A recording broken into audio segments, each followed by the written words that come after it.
Rob, Yep. no more echo? Keep talking. I think you're good. Yeah, I don't know. I can't mute my phone, my other phone. I got You're it. good, bro. So I got it down as low as it'll go. Cool. I think we're ready. All But right. we're live, it says. Great. I'm going to go to the intro video, and we're going to start this off.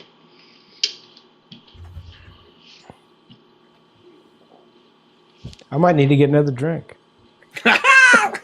Me too. Took too long. Here we go. How are you? I think the idea of your show is amazing.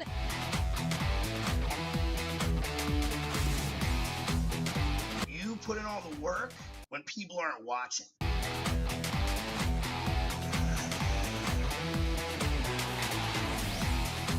Hey, thank you. I'm honored. Thank you for being so cool.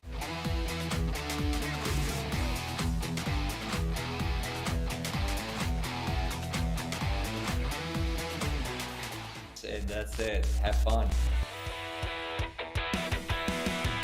So let's get into it. Hey, Dino. Uh-oh. Dino, your mic is mute, buddy, but I'm going to keep talking to give you time to figure it out. Welcome to One Drink with Season 5, Episode 2, and it's a special episode because why? It is Mr. Dean Serneels' birthday! Happy birthday, Dino. Can you hear me now? Yes! All right. Can you hear me now? Can you hear me now? Can you hear me now? Woo! All right. Cool. It has been a stressful Here we are, guys. everybody for holding. Yes, I turned 54 this year. Thank you very much. Yeah. And you don't look a day over 27. Well, everybody says you don't look 54, and I say alcohol is a preservative. This is true. Thank you. But thank you, everybody, for holding out with us. Those of you who are on the inside know right now, we had some fun stuff planned for Dean's birthday, and at last minute, bartender was always late submitting stuff, uploading and trying to go live. Didn't work out, so it's totally my fault. I take responsibility.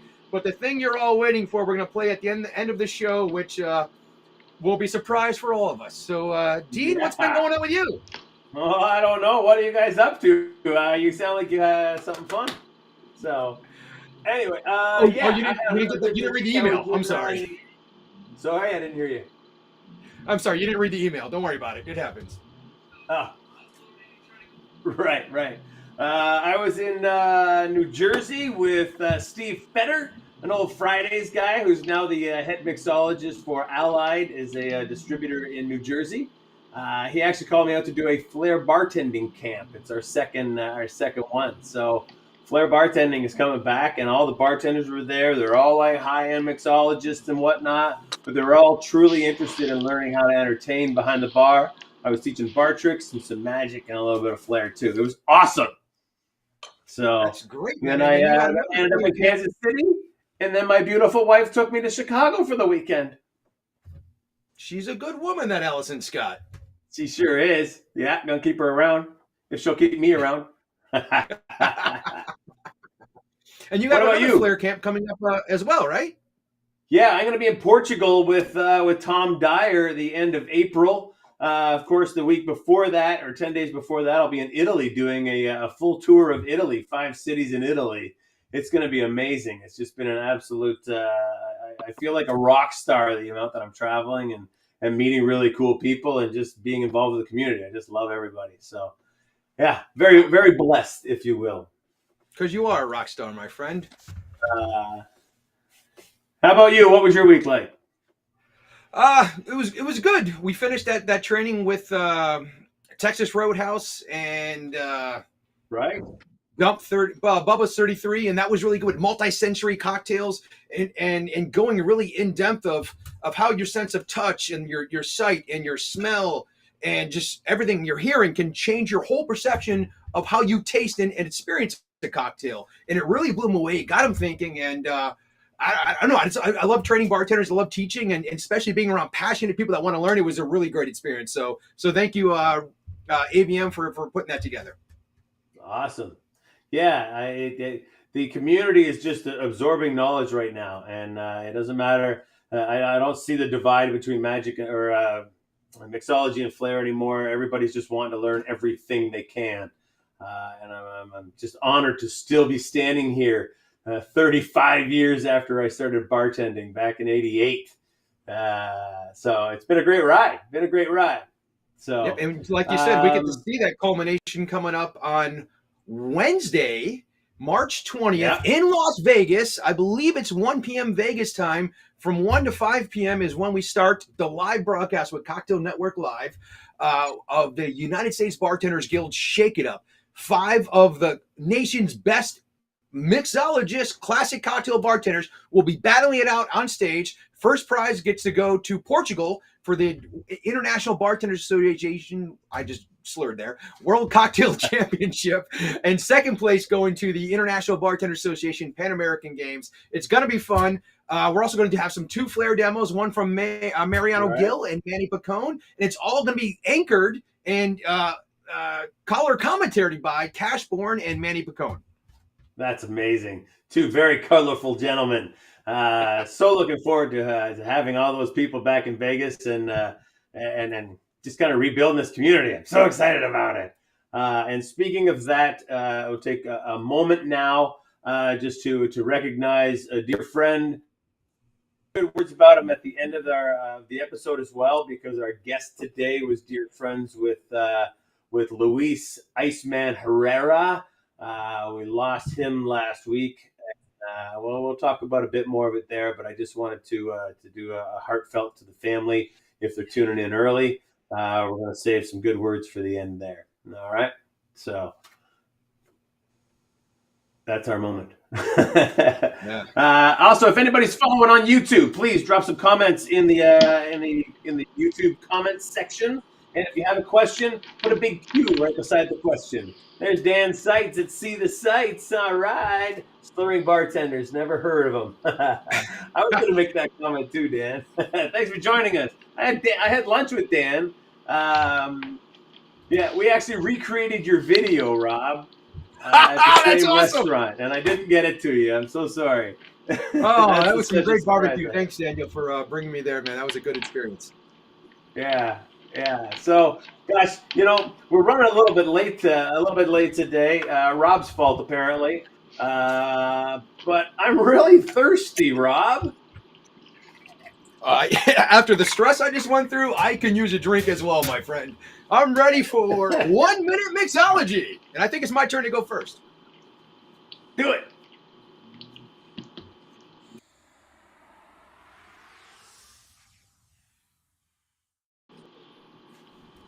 All right, so tonight's cocktail is called the Streets of Mexico. It is inspired from my time in Mexico. 12, 2, 3, 4, 5, 6, 7, 8.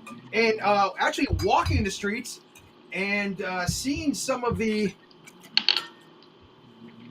fairs and the markets and having some local street corn. And I was really impressed. I'm like, this is amazing. This is so much fun.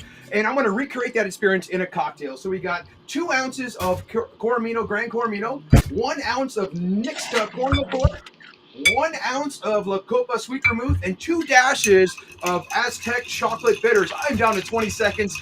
Time is flying by today, Dean. Oh, my goodness.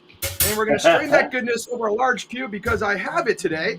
Top with some fresh grilled charred corn, spray of butter, smoked paprika.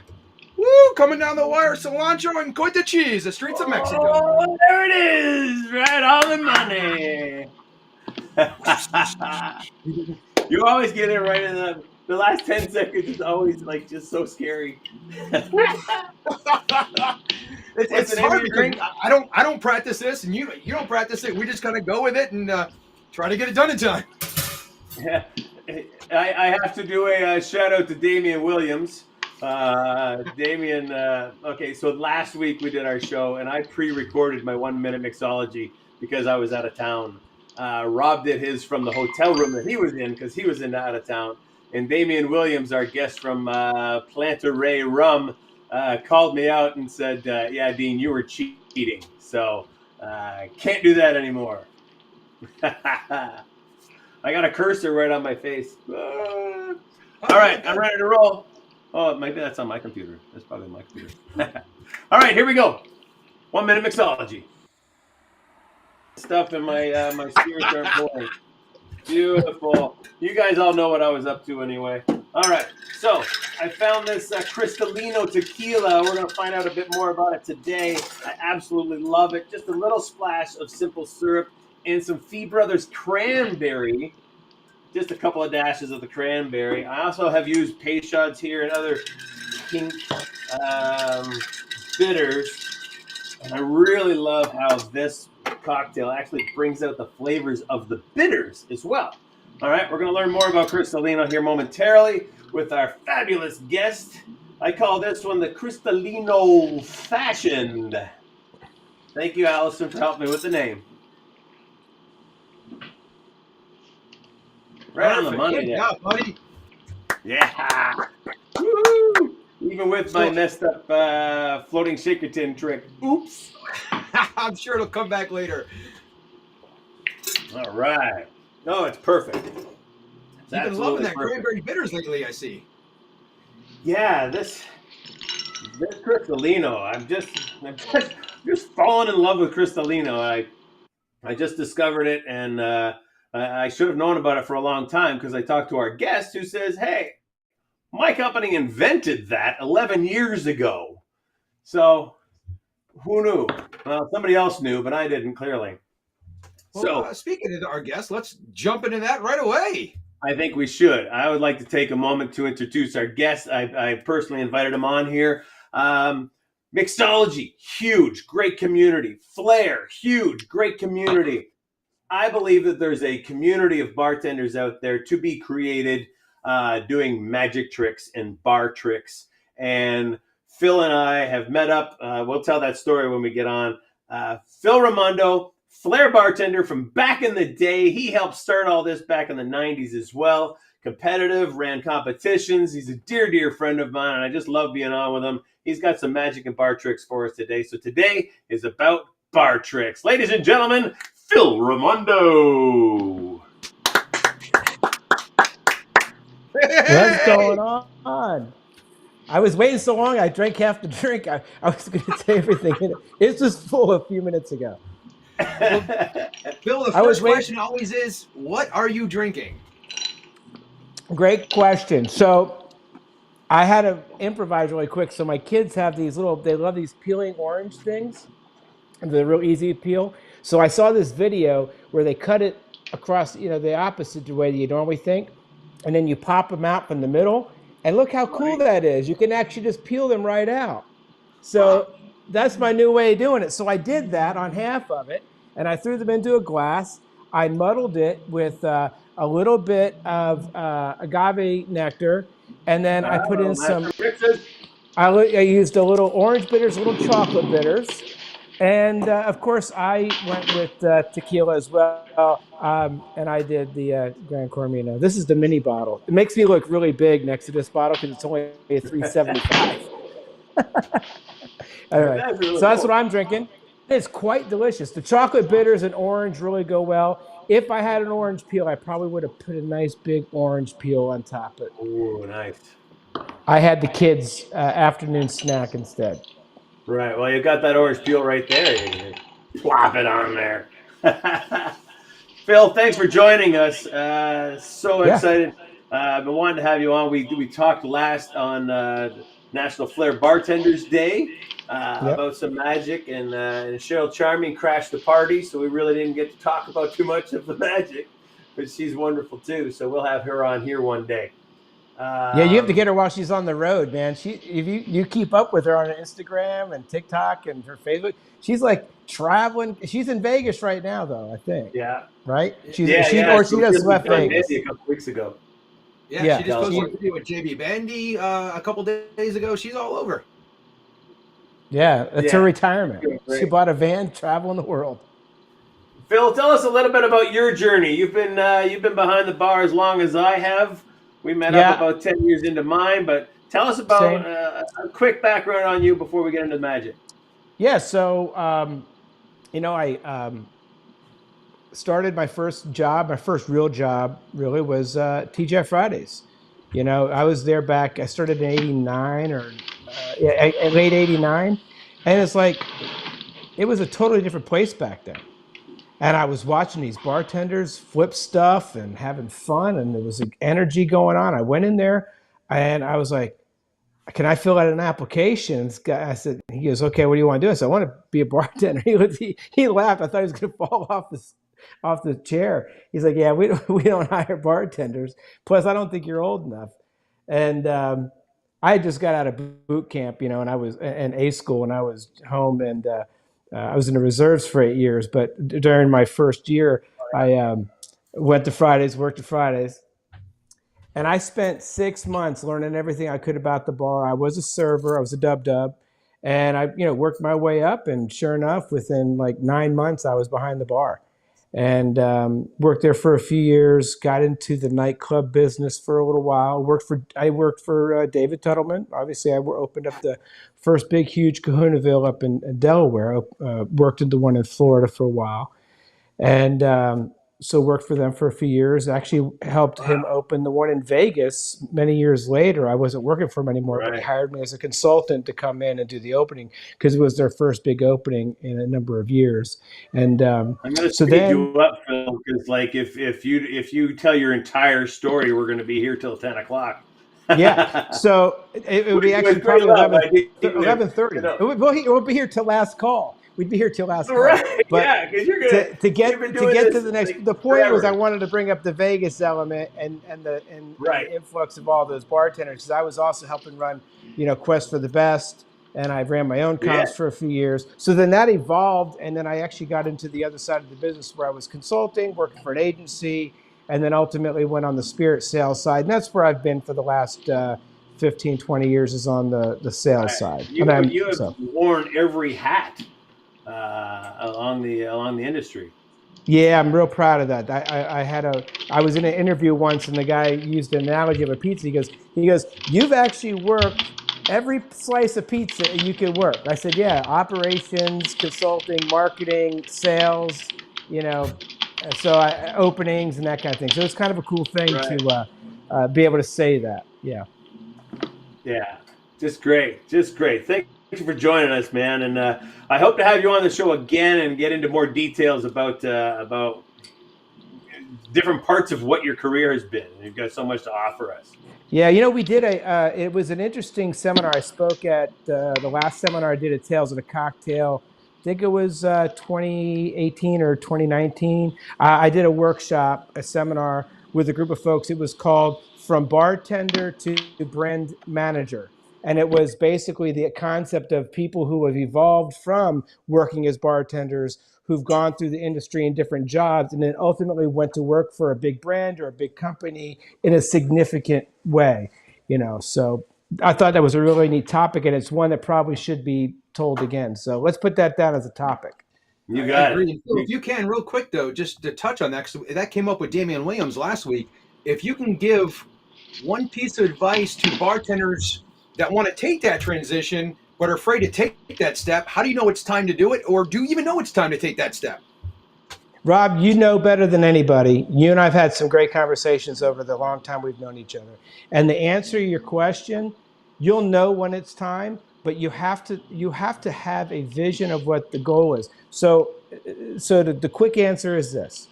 Yes, there are tremendous opportunities outside the bar. You can leave from behind the bar, still be connected and engaged with that community, and service a totally different way. And then that evolved into going on the sales side for major liquor companies and things like that. So there's an evolution for everybody. And it doesn't have to be in sales. It doesn't have to be working for a distributor, which I wouldn't tell people to go there. That's just not what I would have done. That's right, Robin Clausen. We opened Tampa together. But so nice. I guess the answer is there's to go. There's definitely ways to go. And if anybody has questions about it, reach out. I'm extremely easy to get a hold of. So, and you can drop your questions in the comments. Keep going, Rob. Yeah, I agree. You and I had some great conversation. 100% agree about doing that transition. But I got to say this, one time when it really opened up my mind and thought there was more to bartending than just your four walls of your bar was when we did an event together for the Pro-Am Golf Classic, the Outback Golf Classic.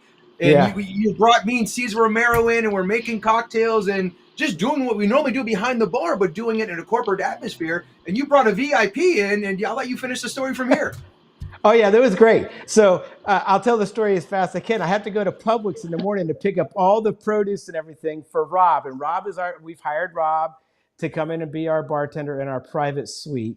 And we're the headline sponsor. And I buy all the groceries. He's in there juicing orange juice for 30 minutes. He's used tequila. So we got him the tequila and he takes. So the next day we did the same thing. Can't make that up. It was literally squeeze the juice and get Bill Murray another bottle of tequila. It Well, was no one knows about Grandpa. And he was he was so cool. He was the nicest guy, wasn't he? He hung out with us and took pictures. He was such a great guy. I had a lot of fun with him. I told my dad the story every day because we grew up in Chicago and Bill Murray lived in Chicago, and he was just so happy that I was like, wow, this is really cool. You get to kind of like rub elbows with celebrities, and that's, another time is like, wow, bartending can be a real job, and you just keep elevating it to make it to what you want it to be. Dean? Exactly. Yeah, absolutely. So many of us have built so many wonderful careers out of bartending. I built a career off of these things. These little sponge balls. Joe, if you can cut to my wide shot, that'd be awesome. I want to demonstrate this real quick, and then we're going to get into it and get Phil's feedback on some of this. I can't tell you how much money this little spongy ball has made me, because I can tear it into two, you see, and make two sponge balls. And I can take this one here and put it in this hand, and this one over here, and blow this one right into my other hand. And it's a great way to interact with people, because I actually make this happen in other people's hands. I won't show the whole trick right now because I'm all alone on TV.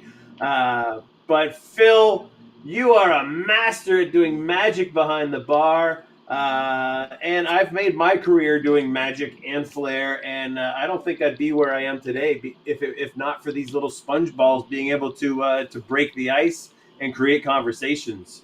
So that's what we got Phil on here. It's a genius thing. I tell you, when I first got behind the bar and these guys I didn't work at a huge flair bar. We had, TJ Fridays, we had some guys that flipped some stuff, and we all did the basics. We all had to watch the training video, that kind of stuff, right? And I did have the joy and honor to have Jimmy and Magic actually came down and trained me at my Fridays, which was great. It was one of their first gigs when they started their own company.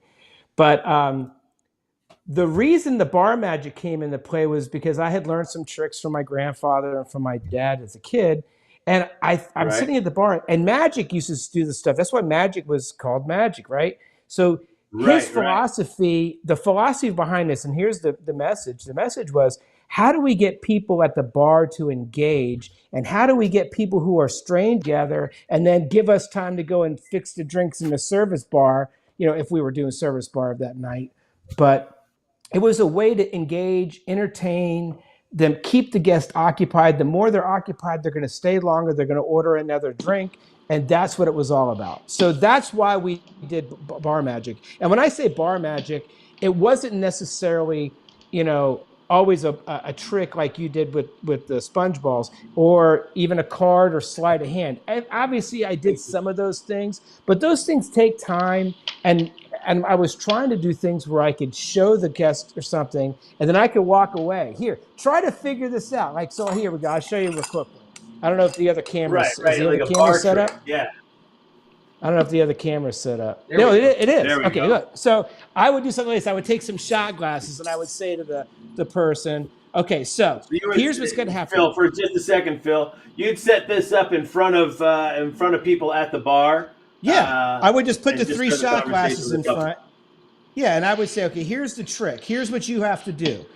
You need to get all of these cups upright, just like this, and then we can all have a shot. So I put shot glasses in front of you. You can get them all up like this, and you got to do 3 moves and move 2 cups per move. So the rules were, you have to move 2 cups at a time, and you have to do exactly 3 moves. So it looks like this: 1, 2, 3. See, 1, 2, 3. All 3 cups are up. Now you do it. So then I would put this in front of them, And I would walk away, and they'd sit there and they'd try to figure it out. And I'd come back and say, I can't figure it out. And they go 1, 2, 3, and theirs are all down. I'm like, no. You got to do it where they're all up. See, 1, 2, 3. Here, now you do it. And I put it back in front of them, and they would sit there for 20 minutes trying to figure it out until they realized, all right, I'm going to give away the secret. The middle one starts down, and the outside are up. Then you just have to alternate. This one, up and down. This one, up and down. Back to these first two again, and they're all down. If you start with the one in the middle, up, they will all end up. And that's the trick. It just starts differently. It looks the same. But they get the frustration going. It's like, I can't figure it out. It's because I keep setting it up wrong for them, and they're never going to figure it out. So that's just like a fun one that we would do at the bar. There was always, remember the straw trick? These are heavy contraband, I think. This is a real plastic straw, people, and nobody was injured. Nobody was injured in the gluing of these things together. All right, so you take the two straws. I tell people that I just harvested all the straws from some turtle noses, and then I put them in the drinks. Okay. So I got a straw. I've got to pick up all 3 of these straws. Now, these straws are just a single straw and a triangle, right? So I would make my little teepee, and I would say, you got to pick up all 3 straws using just this straw. You can't bend the straw, mutilate the straw, do anything to the straw. You just have to literally pick all these up. And they would sit there forever. It would keep falling, and they would get frustrated. But I could walk away for a minute while they were playing around with it. Somebody else would come by and try to do it, and I would get people congregated around this trick. And then I'd walk up and do something like that.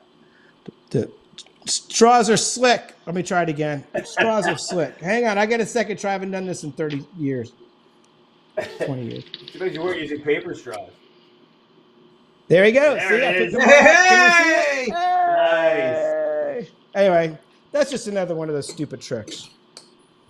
Yeah, I mean, we call them stupid tricks, but and I don't know if we can properly express what happens through video, but when we put those little shot glasses down in front of 2 people and we engage with them, I mean, I know back in the day we didn't have this problem, but today we've got this problem, right? When we're trying to talk to our customers, but they're just staring at their phones, right? So when I do a training, I'm like, our goal today is for you guys to figure out how to get your guests at the bar to put down their phones and talk to you. And putting those 3 shot glasses in front of a couple, you can get them started. Like you said, Phil, you can walk away. So it's not like you're taking extra time with them, or you can go to work service bar, get your drinks done, and then go serve a few other guests and come back and check in on them and keep going while they're still busy. So, and another thing that was always important, and I'll stress this, it was always make sure you get the drink down on that bar. Get the drink done first. Yes. Now you've got time to relax. And we used to have a thing, I used to call it BevNap mechanics. When I trained, I always called it BevNap mechanics. And the concept behind BevNap mechanics is, if you recall many years ago, if you went to the deli or you went to a sandwich shop, whatever, you'd get your little number and you're waiting in line and you got your number and it says now serving, and then you're waiting for your number to be called. You know that you're going to be taken care of because you know when your number is going to come up. But when you walk in a bar, say 2 or 3 people come up at the bar in a very similar time, and then somebody gets mad because you took care of somebody else before them and they knew that they were there first. So the last thing you want to do is have people start off their experience at your bar ticked off that you kind of ignored them. It was totally innocent. You didn't do it on purpose. So what I did was BevNap mechanics. As soon as I heard somebody walk in, or I heard somebody even just get near the bar, I'd look up and I'd get a BevNap, and I would put a BevNap out in front of them, and I just look at their eye, or I get eye contact with them. I promise I got you next. That sets them at ease. They know I've acknowledged them. So if I take an extra minute to get to them, they're not going to be mad. And then when I get there, I put the BevNap down, or they've got the BevNap in front of them. That signifies to all the other bartenders and managers, that person's already been taken care of. Move on to the guy without the bev nap. So now I'm taking care of this person. I get them their drink. They sit down. They're at ease. Everybody's happy. So making sure you do things first, get the drink down in front of them before you start playing tricks and doing, games. Yeah. And that We got to goes for sell flair booze. as well, right, Rob? Yeah, I agree. I mean, I've told a few people this, and not as many yet, but my first career bartending in the first 6 years, I was very corporate bartender. I did new store openings for Islands, for Hops and Microbrewery, and I was very corporate, very by the book. And I was great because I knew your name when you came in, I knew your drink, I introduced you to people. Like I thought I was a good bartender. And then it took me moving to West Palm Beach in '99, bartending with Christopher Torillo and Matt Coolman. And they were doing a phantom shot and some bar tricks. I'm like, this is so much fun. And I got that stick out of my ass and had fun behind the bar again. And I realized when I was interacting with the guests, just like you said, Phil, you would set up this bar trick, walk away, you could take care of other guests. People would stay longer. They'd spend more money. I'm like, this is something cool. And then I took it a step further. I'm like, I started videotaping people doing the bar tricks, having fun, and then playing those videos on the TVs behind the bar. So everyone get up on the screen. And if there wasn't a time for a bar trick to do something on a different night, like, what is that? I'm like, oh, let me show you. It was a great intro and an icebreaker to do the bar tricks. It made me so much money, helped me come out of my shell in the beginning. It was amazing. And then when you did have those opportunities, opportunities where it maybe was a little slower or it was a little lower time, that's when I might break out, a card routine, or I might grab a collection of people to a corner. I always like to have card tricks handy because that's what I, did when I was a kid. But I wasn't a really good sleight of hand magician. I'm much better now because I have that kind of free time to practice. I'm kidding, of course. I don't have a lot of time to practice, but I am a lot better now. I actually I watched a video on VHS in like 1992, and I learned this trick. I paid a lot of money for this trick. I think I paid $100 for this trick, and back then that was a lot of money. It was like all my tips for one night went to buy a trick. I bought one a trick house a week. back then for that. Yeah, so I go to the magic shop. The guy goes, "Oh, I got a perfect trick for you. Here's the VHS tape, and I'll show you everything." I said, "How much?" He goes, $100. It's $100 freaking. Okay, so I watched this video, and there's this guy, Doc Eason from Aspen, Colorado, doing this trick. And I said, this is the greatest trick in the world. I'm going to do this every night. And I did it every night. When you came in my bar, my ceiling in my bar was covered with cards from a deck signed by the guests at the bar. Yeah. It was covered with them. So I learned how to do the trick. I did it every night, probably 2 or 3 times, but usually tried to wait as long as I could. So fast forward many years later, I got to, with Dean actually, and with Cheryl, I got to meet Doc Eason at Tales of the Cocktail. And I spent 5 days hanging out with Doc, and it was unbelievable. I had so much fun. And Doc and I stayed in touch to this day. I've hired him for jobs, and we've gotten together. I'll be in Aspen for Food and Wine this year. I'm sure he and I'll connect while I'm there. And he taught me a lot over the last few. Every time I see him, he goes, "I got something for you, Phil." Or he actually sends me. He mails me some stuff every once in a while, like old school handwritten note. Sends me a little thing, and I'm like, "Wow, this is so cool." But that's really where that went. And apologize for going on a little tangent there, but the point was, it was hard to find those kinds of tricks. I wasn't really good at sleight of hand, but every once in a while I would do a card trick, So that's that. Nice. So I want to include that in there. JB Bandy, who we talked about earlier, is watching live and he can't figure out the comments. So he's texting me, but he that comment was from when you said, "How do you know when it's time to move on from behind the bar?" So that's what that was relating to. It was just I got it. I saw it. He's bored as hell. He's bored. No, isn't it the bandy board? Isn't that what's it? Yeah, we invented the bandy board. See, different board, but same sound the same. Yeah, well, it came from that concept of the bandy board is, but John Bandy invented the bandy board. He and I did it together because he was a guest on this show a few years back. So he's watching now. Love you, Johnny. We've actually become pretty good friends since. I went fishing with him, and we went out for drinks. It was awesome, and we still chat every now and then. So. No, he's a great guy.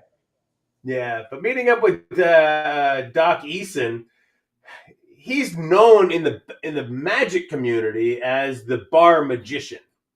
Yeah. So people hire him. He walks around behind the bar and does magic for people. And I always thought, well, why can't the bartender be the magician? So that's where I always took on card tricks. Card tricks are great behind the bar, and we're actually going to share some of those. If you guys want to join us in the Patreon later, Phil's going to be joining us there. We're going to talk more about magic itself and perhaps give away a few secrets over in the Patreon a little bit later. But yeah, I had cards all over the roof of a restaurant that I used to work at as well. Until a new manager came in and said, "Oh, we got to clean that up." Oh, dude, you ruined the entire effect, you know? Yeah. But yeah, the interaction that you get, and you mentioned something earlier about having time to practice. And I question, because the flair bartenders, they practice all day, every day in order to manage their craft. Mixologists, they're always studying and they're always learning and they're tasting, and they are putting in the time. And I believe that putting the time into magic is equally, if not more so, in some points, money making and more profitable with return on investment for your time. Phil? Yeah. I agree. I mean, and the other thing is, don't try to do too much. Cycle in and cycle out. So I would have like my 5 go-to card tricks that I would do every night. That if the next round of guests came in, I could do that trick for this new group, and it didn't matter. It wasn't like they were sitting there all night. They're here for a couple drinks, they go to the movies. They're here for a couple drinks, they go to dinner. Right.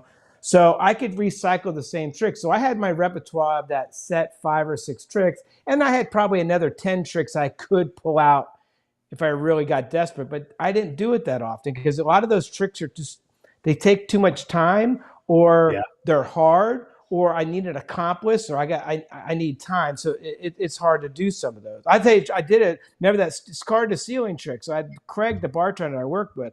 This guy came in and he really wanted me to do the card to ceiling. I had just done it. He said, I can't do it again. I just did it. And he pulls out a lot of money. And back then, $100 bill was a big money. So I said, okay, I'll do the trick. So I get the card, I do the whole thing, so I don't have to go through what the trick is. But basically, I throw the cards at the ceiling, I catch the deck, I hand it to him, tell him to look for his card's on the ceiling, right? But in this case, I didn't do that. Instead, I took the cards out of the box, and I threw the cards across the dining room up to the glass window at the front of the restaurant. And all the cards exploded all over the dining room. And I said, go find your card. And he turned around and his card was on the glass. I said, go get your card. And it was on the outside of the glass. He about lost it. Of course, I'll let you know. I mean, I'm not going to get the secret. But the point is, Craig had to help me on that one. And the dude was a fast runner. That dude could run. He knew how to get out the emergency exit door without the alarm going off, too. I said Joey Stepp and I did that trick in Orlando one year at a bar comp. It was Quest or something, and Joey Stepp and I took over the bar, and we were doing magic tricks back and forth, much like you and I did with the Hard Rock thing, Phil. I ran Joey's card that night. It was pretty awesome. Yeah, it's so cool. It's cool when you get an accomplice. There's a lot of great tricks with accomplices. Don't get me wrong. I love having an accomplice. And I think it actually brings the crowd in a little bit too, because sometimes the tricks don't really mean that much. It's not like a big secret. Here, I'll give you a quick example, okay? A really quick example. Right. Is that okay? Yeah. Let's do it. Let me jump over here. Another trick. All right. So, and I might even I'll teach you this one. I need somebody who's got a pen and a piece of paper. Dean, I need a good memory. All right, I got a marker and a bar napkin. There you go. That'll work. All right. So the cards are shuffled. You hand the cards out. The guests can shuffle. It doesn't matter. Anybody who wants to do it can do it. Then you take the cards and you just mix them all up, all over the bar top. And then you can pull somebody from one part of the bar. Hey, come and touch any card you want. Touch this card. Write this down. This card is the 6 of diamonds. Promise you, that's the 6 of diamonds. Write it down. Got it. Okay, Rob, you get to tell me when to stop. Stop. Right there, this one? Yep. That's the 2 of hearts. Write that down. 2 of hearts. That's that All card, right. okay? Right, Dean, tell me when to stop. Stop. Right here? Yep. This one? That's the 4 of diamonds. Write that down. 4 of diamonds. How do you And then know like, that? I got to pick one too. Let Magic. me see. I could pick one, or I was here. This one here. This is the 5 of hearts. Okay, so that's the 5 of hearts. This is the 5 of hearts. All right. So then, what was the first card? 6 of diamonds. What was the second card? No way. 2 of hearts. Next card. 4 of diamonds. Just say it out whenever you're ready. And 5 of hearts, right? 5 of hearts. You got it. Magic. Wow. Boom, Anyway, boom, boom. I did that kind of quick, but the idea here is because I did that quick. The quickness is you can get about 10 people from the bar to come pick cards and have somebody at the bar writing down the cards for you. You get a lot of people involved and you kind of hide it here. And then the rest of your cards go out like this. So they know that this one stick in the opposite direction is the card that they've got to pick. So Right. the first card That's the one you're gonna pick. picked. Yeah, but the first card is the 3 of spades, but it's not. It's this. So then I pick the next card. This is the 8 of hearts. This is the 8 of hearts. No, it's not.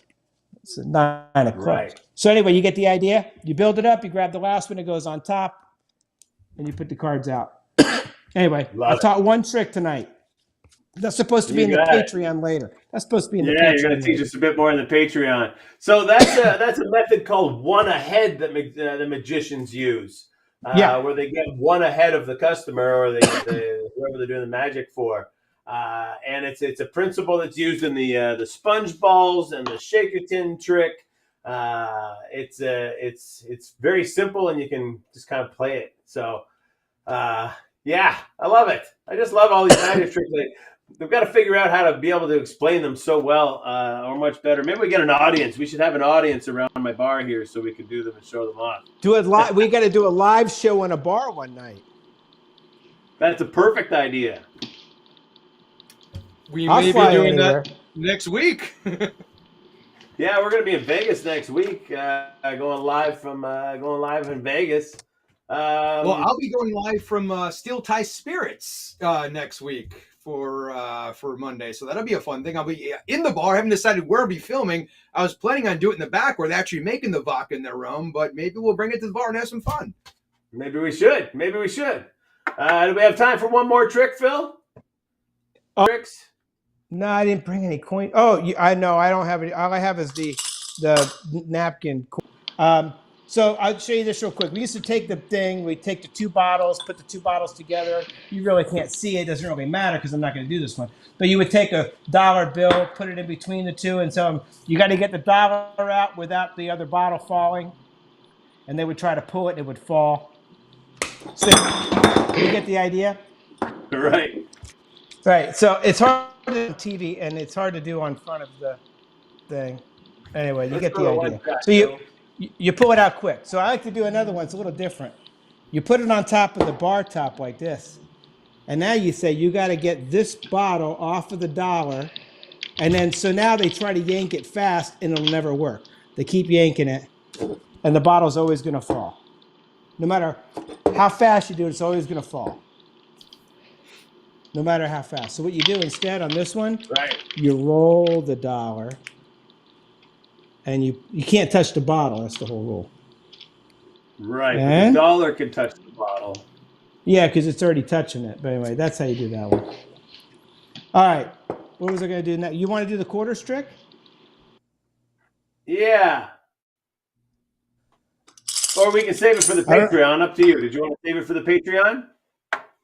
Yeah, I'll show you another trick. We'll do that later. All right. Very good.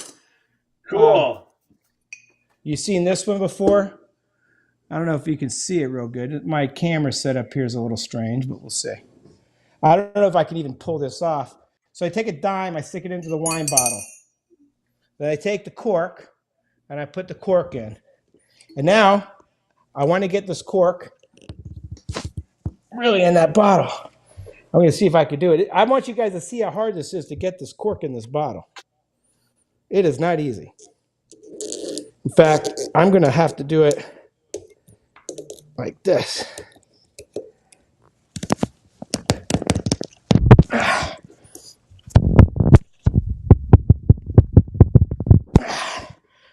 It's hard to get a cork back in the bottle. I'm sure. All right, I got it. So you see it was, here's the trick.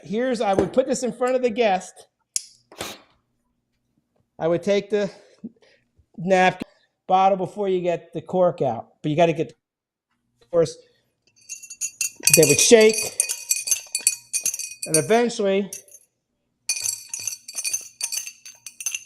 they get the dime out. But now how you get the cork out? So that's the hard part, getting the cork out. You know how to do this one, Dean? You've seen it, right? I may have seen it once or twice. I want to see you do it, though. That cork is thick, man. I don't think it's going to go. We'll Yeah, see. right. This is one I used to use. And the way people would try to fill water up and try to get it out was hilarious. Cases that come out of this with people wanting to figure it out are just amazing. Just amazing. You got strings. You got magnets. Yeah, I let him go for a long time on this one. But you take the napkin and you shove it in the bottle from the corner. Right. And you got to get it in there pretty far.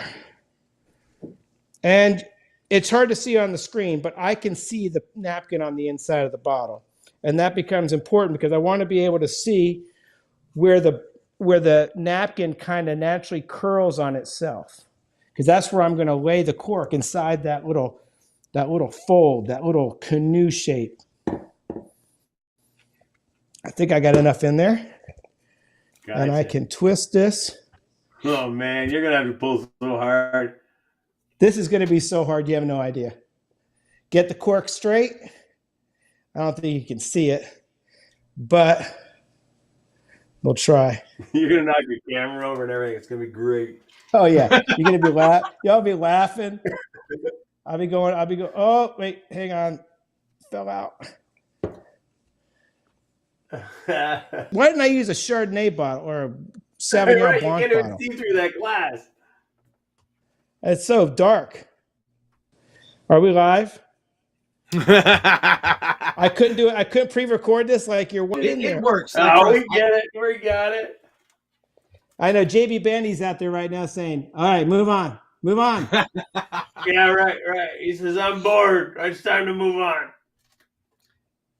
All right. You get the idea. Yeah.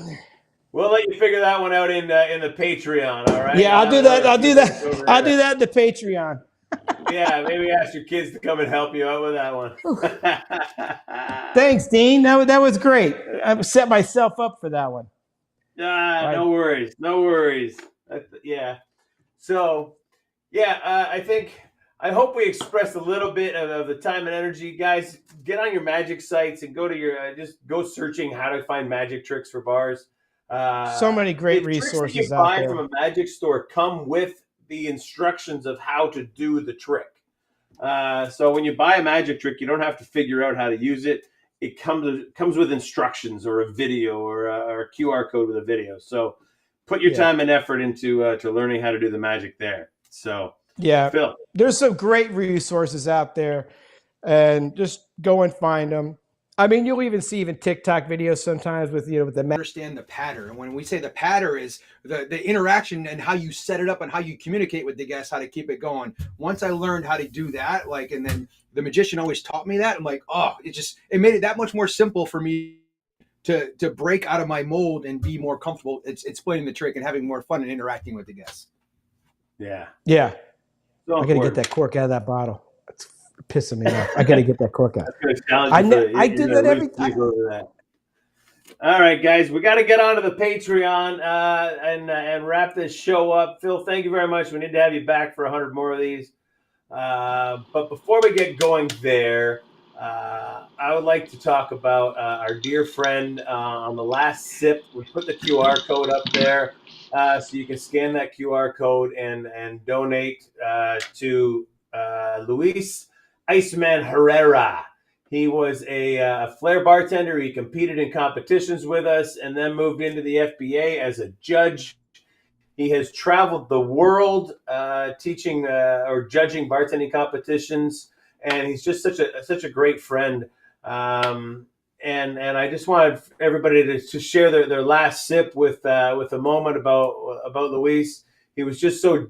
My mother referred to him as jolly. He was just so happy and always such a great guy to be around. So, Rob, if you can go first, give us a story about Iceman, and then Phil, if you can wrap up one sip with your story, that'd be wonderful.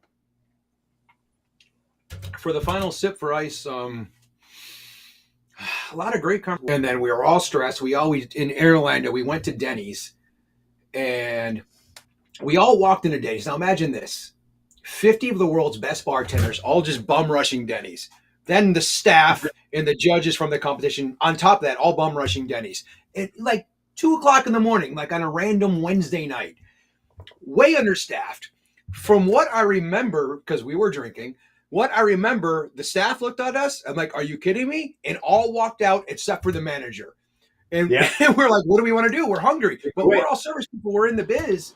And I don't remember who started it or who instigated it, but it ended with Mike McLean doing dishes, Rodrigo Delpech serving sodas. I think Ken Hall and Jim Allison were sweeping and cleaning up and bussing tables.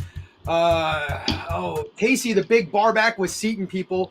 But Luis, the Iceman Herrera, was in the kitchen cooking all the food because he previously worked at a Denny's and he was taking care of all of our orders. We all helped out. We all pitched in. We all made the place run smooth. We paid, we tipped, we did everything, and everything went to the restaurant. But thank God that GM loved us, and because without Ice, we couldn't have eaten because who's going to cook the food? Who knows the recipes? So Ice made it happen, and I can say this: we went back the following year, the same time, and they were staffed up. So Ice, here's to you, my friend. Cheers to Iceman. That's so awesome. Phil, tell us a story. You got to hang out with Iceman. Yeah, I don't know if I have such a great story like Rob's was. I just recall how just genuinely nice and funny as he was. He was always the guy to hang out with. He always stayed up late. He always had something positive to say. And I always, after all the years of helping run Quest and some of the other comps I did, and I'd go to Vegas, I always would make it a point to make sure I went by, to see Ice, and how welcoming he was to me. Always remembered me, always knew who I was, always said hi. He's just one of those great guys. So, yeah, he was a wonderful guy. Just to close up the story for everyone watching, if you didn't know of what happened. Iceman was complaining. I was reading through his GoFundMe, which is posted here in the QR code. He was complaining about a shoulder soreness in January. Went to see a doctor who said, "Oh, just go exercise." And 2 weeks later, went to another doctor who said he had a cancerous tumor, and that spread through him so quickly that that last week it took him. So cancer took him down. So God bless and rest in peace, Iceman. So quick. So hug everybody around you and tell everybody you love them. All right. Yeah. On a positive note, Robin Clausen just posted in the comments from the Denny's thing, and one server, LOL, and that server banked. Yeah, definitely true on that, Robin. He was a true OG, as you said. Yeah, he was definitely an original gangster. We should put the link in the chat so the people that are watching on their phone who can't take a picture of because it's in their hand. We have to put the link in the chat for them to click on or to refer to later. Yeah, what Joe, our producer, just pointed out, they've raised over 10 grand so far, but there's so much more that they need to be raised. Most of you guys know as bartenders, we don't have insurance. When we go to the hospital, if we ever go, because we generally don't have insurance, we avoid it, that when we go, those bills rack up quick. So unfortunately, he's got a lot of bills to pay for, and that just doesn't go away. So if there's anything you can do to help, please donate if you can. Awesome. Rob, you said you had a video to wrap up today's show with. Yeah, before we get to the video, I want to give a little tease of next week's guest. Next week's guest Yes. is Miss. We've had her on the show before. It was at the ending of last season. We brought her back this season. Miss Ingrid Sean Rodriguez. We had her on last season for Repeal Day and talk about Tampa Repeal Day and Whistle Pig and what she was doing and what that event was all about. That amazing event that she just somehow made work efficiently. But now we're bringing her back this year for this season because she has stepped into the new role of national president of the United States Bartenders Guild. So we're bringing her back for a whole new set of questions, and she's going to do amazing. So we can't wait for next week's episode on Monday night at 8 p.m. Eastern Standard Time. Tampa, Awesome. my Tampa team. Yep. And then with that, Joe, if whenever you're ready to take us out with that video, we are ready, my friend. You gonna set it up at all, Robbie? Yeah. So this is the reason why we were running late. I asked a lot of people throughout the world to help us out and celebrate Mr. Dean Serneels' birthday, and send a quick little video of everyone just saying happy birthday. And some were like, you want to say happy birthday, you want to flare, you want to do this, we'll make whatever you want to do. So it was amazing how much you can get accomplished in this industry. These flair bartenders, like we stepped off stage maybe 10 years ago, but you give them a call and it's just like that, no time loss. They stepped up. So Dean Serneels, happy birthday to you. I'm excited. Happy birthday, Dean. I don't know how old you are, but you look really good. Hey Dean, I just wanted to wish you a happy birthday. I hope you have an amazing day. Ciao. Hey Dean, happy birthday. I heard it was your birthday, so I came to Vancouver and I can't find you. Where are you? Happy birthday, you fucker. Whose beer is this? Hi Dean, happy birthday. Have a good day. Take care, we miss you. Bye. All right, guys, coming from Casa O'Donnell Hooper. Woo! Here's a couple of the boys right here. Happy birthday, man. Woo! We're all here to say happy birthday to Dean. Happy birthday, Dean. Happy birthday, Dean. You. Dean, happy birthday. Out. Happy Monday, everyone. My name is Manny Picon, here wishing you, Mr. Dean Serneels, a happy birthday. Much love for you. Thank you for all your contribution to the bartending world. Hope to see you soon, okay? Big hug. Happy birthday.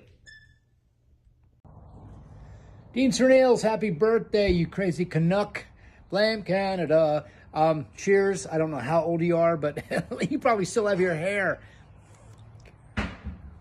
Love you, miss you, bro. Cheers, fins up, and yeah. Great day, and you enjoy it with the ones you love, all right? Take care, brother. Dino, happy birthday.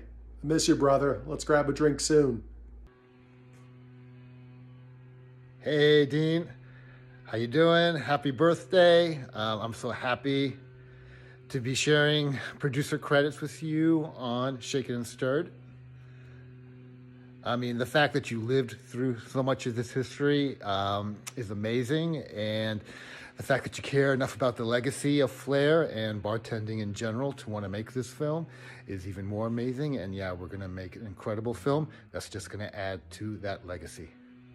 So, happy birthday and cheers. Hey Dean, just wanted to wish you a happy birthday from Circa here in Las Vegas. Happy birthday, brother. Thanks for everything you do.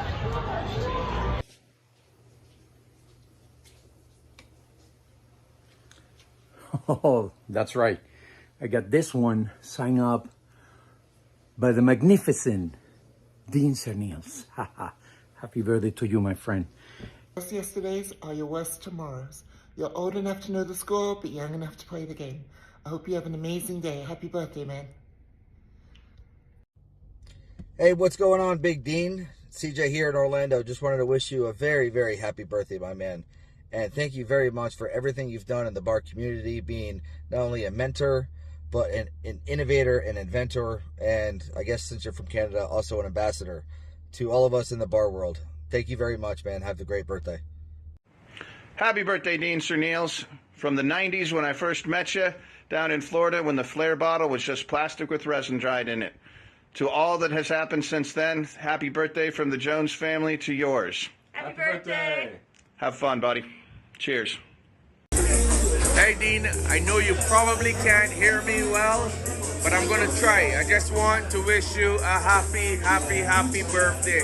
All the way from Barbados, although I'm in the US. I'm actually in Maryland right now, but I know it's your birthday. I want you to have a blast, okay? Enjoy. Cheers to you, Dean. Mr. Serneels, happy birthday, young man. Hi, Dean. Happy birthday, Dean. No, I gotta make my message. Is that a message for him? Yep. I love Dean Serneels. Happy birthday. Happy birthday, Dino. Hope you have a great day. Mr. Dean Serneels, happy birthday, my friend. I hope all is well. Have a cocktail today, or maybe two. Best wishes from sunny Johannesburg, South Africa. I will see you soon around. Have a great day, Dean. Take care. Best regards.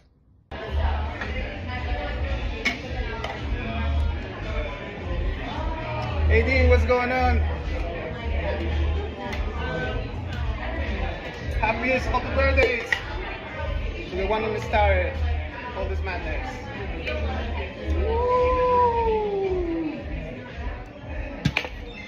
Happy birthday, brother.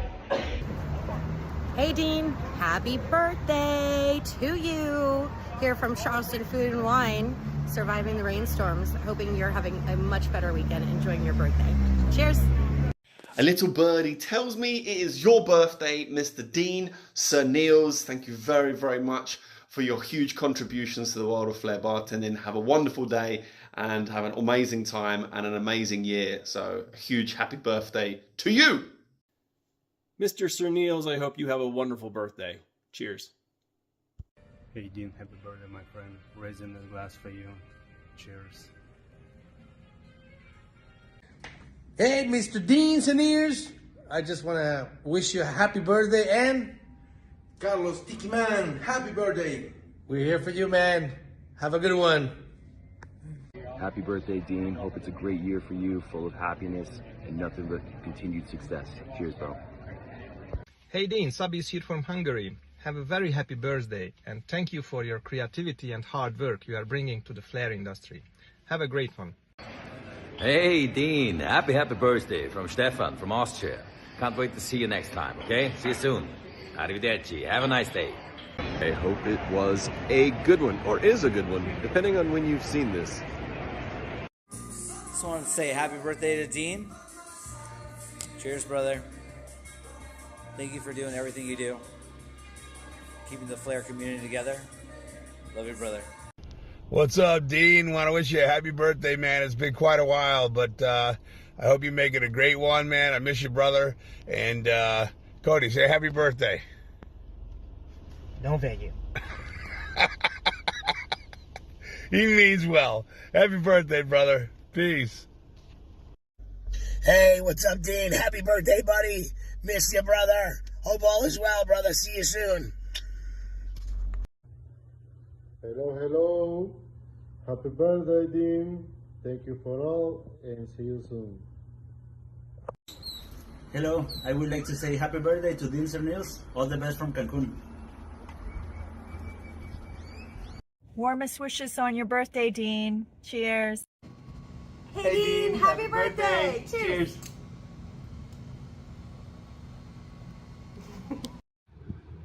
Happy birthday, Flair Code Dean Serneels, and wishing you the best. Happy birthday, Dean. Coming to you from the walk-in cooler at Circa. I hope you have a great day. Miss you. Dean, happiest birthday to you, man. We love you so much and wish you the best. You deserve it. Dean Serneels, happy birthday, old man. I miss you, bud. And for your birthday, I got you a puppy. Just kidding. Your wife would kill me. All right, buddy. I hope you have the best day ever. Ah! Are you sure you don't want it? Just kidding. All right. I hope you got a great day today and you're enjoying it with your friends and family. And I hope to see you soon so we can celebrate as well. Have a good day.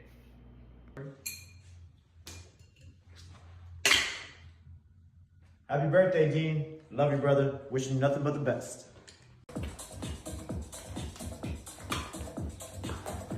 Happy birthday, Dean.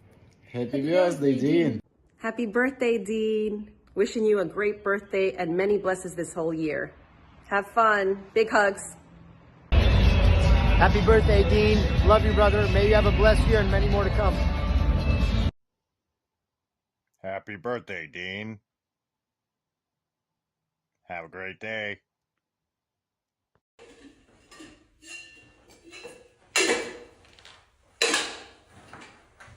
Dear Dean, happy birthday to you. Bye-bye. Dean, how you doing? It's John Mescal, wishing you a flippin' awesome birthday. I hope you're having an amazing day. And I just want to pour you a little glass of wine and wish you a great big cheers. So cheers, buddy. Dean Serneels, how you doing, buddy? Happy birthday to you. Hope it's a great one. As always, my friend, keep up the grind. Cheers. Yo, what up, Dean? Happy birthday, brother. Thank you for all the good times. Thank you for everything you do for this industry. And thank you for all the paved ways you made for all the flavor bartenders to be where they are right now, including myself. Wish you the best. Love you. Hugs. And don't forget about this Puerto Rican. See you later, brother. Happy birthday, Dean, from Nashville, Tennessee. Happy cake day to you, Dean. Inventor of the flare bottle. It's, you probably don't recognize me because I'm old. It's Scott Young from extremebartending.com, but you have inspired me and changed so many people's lives by the creation of these bottles. And yes, thank you. Also, you're a gentleman and a scholar and still a snappy dresser. Happy birthday. Hello there, Mr. Dean. Little Bird told me that your birthday's today. Well, happy birthday. You remember me, I did a little training for one of those movies that Tom Cruise was in. You know, I trained Dustin Hoffman for his role in Rain Man. Yeah, JB. Anyhow, Dean, I hope you have a wonderful birthday, and I appreciate all the help that you did for me over the years. You know, using those bottles for practicing, taking something like this, and then turning it into something like this. Pretty amazing. But I want to wish you a very, very happy birthday. I hope you find your favorite girl, your favorite jungle juice, and you set up and sip all day. All day. All right, buddy. Happy birthday. You have a great one. Talk to you later. Hello, my love. I just wanted to wish you a very happy birthday and let you know that I think you're wonderful and you're the most brilliant man I've ever met. And this was a little challenging trying to get away from you. I had to get creative because we've been together all weekend. But it's been a great weekend. Happy birthday, Dean Serneels. I love you. Mwah. Dean, happy birthday, buddy. You're a great friend, associate, collaborator, corroborator. Love you, brother. Happy birthday. Hey, Dean Serneels. Happy birthday, my friend. Hope this was a nice surprise of how much you're loved out there and how much of an impact that flair bartending has had in the community. And we've all put our pieces in and stories in, and it's great to see that this flair family is still strong and we come together when we need to and celebrate those when we need to, like you today, my friend. It's great for the future, my friend, but I believe this show is called One Drink With, and I'm getting a little thirsty, so let's get into it.